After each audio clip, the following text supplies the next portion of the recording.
नमस्कार दोस्तों, मैं सतीश सुमन आपके अपने YouTube चैनल श्रेष्ठ भारत में आपका स्वागत करता हूं। तो दोस्तों, आप सब कैसे हैं? आशा करता हूं आप सभी अच्छे होंगे। दोस्तों, आज पढ़ेंगे हम भारत सरकार अधिनियम 1919। ठीक है, तो जिन्होंने अभी तक हमारे चैनल को सब्सक्राइब नहीं किया है तो प्लीज चैनल को सब्सक्राइब कर लें और बगल में जो बेल आइकन है उसे भी क्लिक कर दें ताकि हमारी हर वीडियो का नोटिफिकेशन आप तक पहुंचता रहे। तो आते हैं अपने टॉपिक पर। तो पढ़ना है हमें भारत सरकार अधिनियम 1919। ठीक है, तो सबसे पहले हम ये जानेंगे कि इस एक्ट की पृष्ठभूमि क्या है, यानी कि इसका इतिहास क्या है, ऐसे क्या कारण है एक्ट को पारित करना पड़ा। ठीक है, 1909 के एक्ट में अंग्रेजों ने हिंदू और मुसलमानों में दरार डालने के उद्देश्य से सांप्रदायिक निर्वाचक मंडल की व्यवस्था की गई। ठीक है, तो पहला कारण यह है कि कांग्रेस का और मुस्लिम लीग का जाता है 1916 में। ठीक है, दूसरी क्या है कि दूसरा है मेसोपोटामिया रिपोर्ट। इस रिपोर्ट में कहा गया 1917 में कि अब अंग्रेज भारत में शासन करने के काबिल नहीं रह गए हैं। तो होम रूल आंदोलन के जरिए अब जनता जागृत हो गई थी। अगला कारण है इसको पारित होने का, वो है अगस्त प्रस्ताव या अगस्त की घोषणा। प्रथम विश्व युद्ध चल रहा था, सहयोग लेने के उद्देश्य से मोंटेग्यू जो कि भारत सचिव था, उसने गांधी जी से सहायता मांगी और यह कहा कि आप हमारी सहायता कर दो इस युद्ध में और हम आपके देश को एक डोमिनियन स्टेट घोषित कर देंगे, यानी कि स्वशासित घोषित कर देंगे और उत्तरदायी सरकार की स्थापना की जाएगी। उसके बाद जो भारत सचिव थे मोंटेग्यू, वो भारत आते हैं और चेम्सफोर्ड के साथ और भारतीय कुछ नेताओं के साथ शिमला में वार्ता करते हैं। वहां से आकर एक रिपोर्ट बनती है, संयुक्त रिपोर्ट, जिसे जुलाई 1918 में प्रकाशित किया गया। तो पहला होता है कि कांग्रेस का और मुस्लिम लीग का समझौता। यह कब होता है? 1916 में। ठीक है, दोनों अब कांग्रेस और मुस्लिम लीग एक हो जाते हैं और यहां अंग्रेजों की चाल जो 1909 के एक्ट में की गई थी वो असफल हो जाती है। दूसरी मेसोपोटामिया रिपोर्ट ये आती है 1916-17 में। ठीक है, जिसमें कहा जाता है कि अंग्रेज भारत पर शासन करने के लायक या काबिल नहीं रह गए हैं। इसके बाद अगस्त घोषणा। ये अगस्त घोषणा हुई थी 20 अगस्त 1917 में। कब हुई थी? 20 अगस्त 1917 में घोषणा की गई थी मोंटेग्यू द्वारा। मोंटेग्यू है भारत सचिव, सेक्रेटरी ऑफ स्टेट, जो कहां बैठता है? लंदन की संसद में। इस घोषणा में कहा गया कि भारत को डोमिनियन स्टेट यानी कि स्वशासन यानी कि उत्तरदायी सरकार की स्थापना की जाएगी भारत में। ठीक है, तो यह है इसकी पृष्ठभूमि। और यहां आने के बाद जो मोंटेग्यू और चेम्सफोर्ड थे, मोंटेग्यू है भारत सचिव और चेम्सफोर्ड है वायसराय। ठीक है, दोनों आगे मिलते हैं और शिमला में वार्ता होती है। वहां से आकर रिपोर्ट प्रकाशित होती है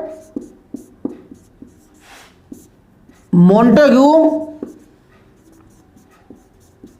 चेम्सफोर्ड रिपोर्ट जुलाई 1918 में। यानी कि इसी रिपोर्ट के आधार पर यह एक्ट पारित होता है, जिसे हम भारत सरकार अधिनियम या भारत शासन अधिनियम 1919 कहते हैं। इसे लागू कब किया गया? एग्जाम में आता है कि इस एक्ट को लागू कब किया गया। तो इस एक्ट को लागू किया गया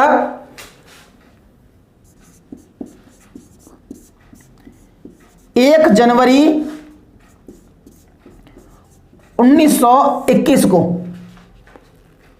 1 जनवरी 1921 को महारानी विक्टोरिया के पुत्र ड्यूक ऑफ कनॉट के द्वारा अब हम देखेंगे कि इस एक्ट के माध्यम से क्या क्या प्रावधान हुए।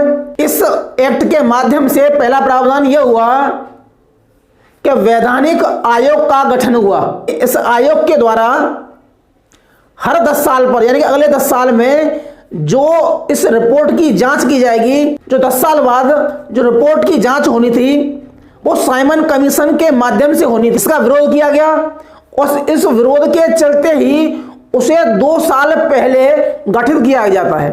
दूसरा प्रावधान यह हुआ कि इसमें ऐसा रहा कि जो कार्यकारिणी परिषद थी उसमें कहा गया कि उसमें 6 सदस्य थे। 6 सदस्य में से 3 सदस्य भारतीय होंगे, यानी कि जो वायसराय की जो कमेटी है, कार्यकारी परिषद है, उसमें कुल हैं 8। वायसराय की जो कार्यकारिणी परिषद थी उसमें 8 सदस्य थे, जिनमें एक था वायसराय, दूसरा था कमांडर इन चीफ और 6 थे इसके मेंबर।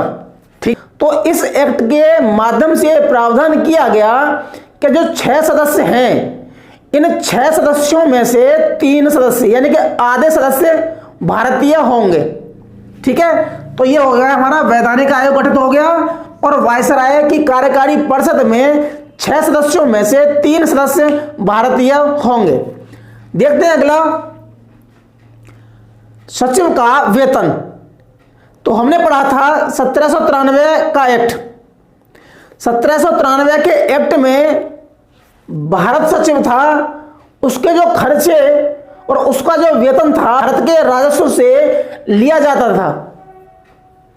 सचिव का जो वेतन, सचिव को जो वेतन दिया जाएगा वो भारत के राजस्व से दिया जाएगा। और का बैठेगा कहां पर? बैठेगा ये लंदन की संसद में, लेकिन जो वेतन लेगा वो भारत से लेगा। ठीक है, लेकिन इस एक्ट के माध्यम से यह प्रावधान खत्म कर दिया गया। अब इसका वेतन भारत के राजस्व से न लेकर इंग्लैंड के राजस्व से लिया जाएगा। ठीक है, जो ब्रिटेन की संसद में उच्चायुक्त की नियुक्ति की गई। क्यों? कि जो सचिव का जो कार्य था उस सचिव के कुछ कार्यों को अब उच्चायुक्त को दिया गया। अगला है दुसदनीय व्यवस्था, जो केंद्रीय परिषद थी। तो इसके हो जाते हैं,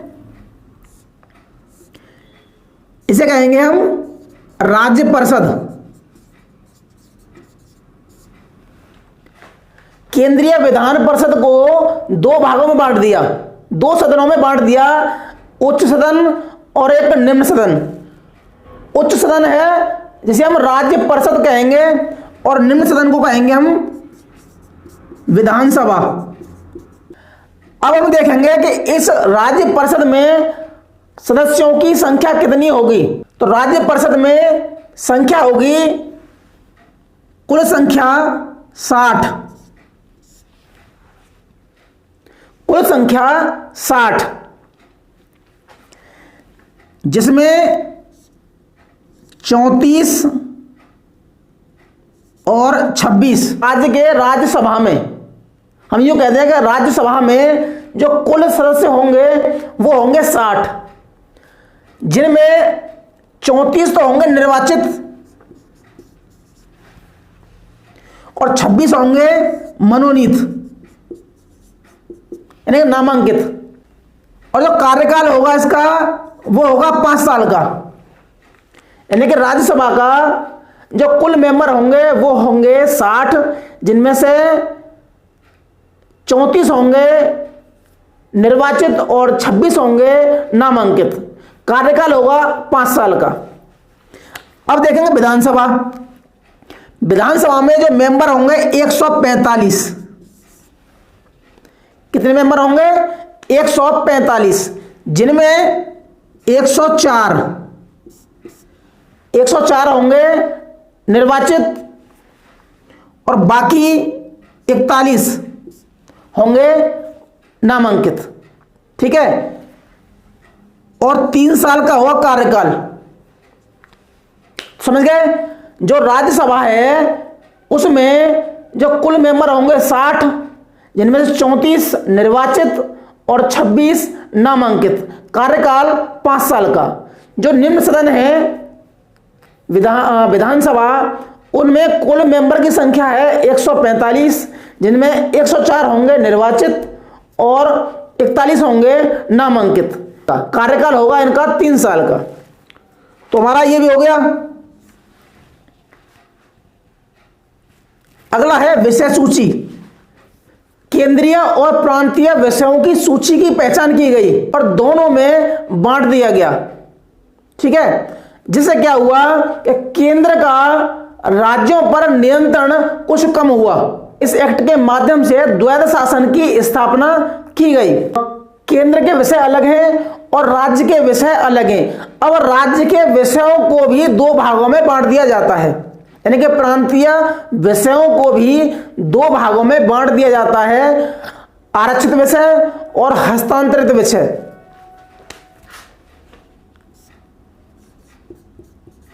प्रांतीय कर दें तो पहला है आरक्षित और हस्तांतरित। ठीक है, तो प्रांतीय विषयों को 2 भागों में बांट दिया जाता है, आरक्षित विषय और हस्तांतरित विषय। अब आरक्षित विषय कौन से हैं? तो आरक्षित विषय वो हैं कि जिनमें वायसराय अपनी कार्यकारी परिषद की सलाह के द्वारा शासन करता है। हस्तांतरित विषय वो होते हैं जिनमें वायसराय मंत्रिमंडल की सलाह पर काम करता है। इस एक्ट के माध्यम से पहली बार प्रत्यक्ष निर्वाचन किया गया। तो अगर एग्जाम में प्रश्न आता है कि प्रत्यक्ष निर्वाचन व्यवस्था पहली बार कब लागू की गई, तो भारत सरकार अधिनियम 1919 के माध्यम से प्रत्यक्ष निर्वाचन की व्यवस्था की गई, जिनमें कुछ संपत्ति या टैक्स के आधार पर अधिकार दिया गया।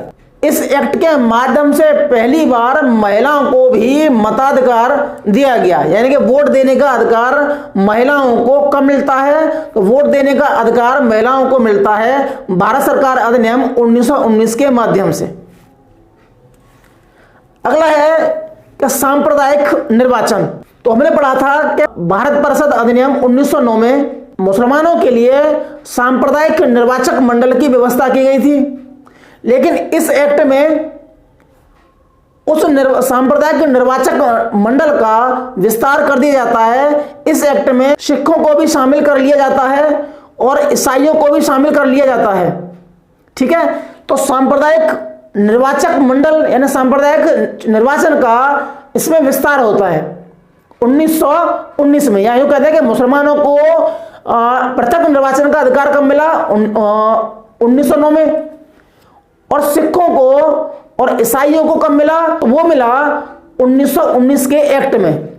ठीक है, अगला है इस एक्ट के माध्यम से 1926 में लोक सेवा आयोग का गठन किया गया।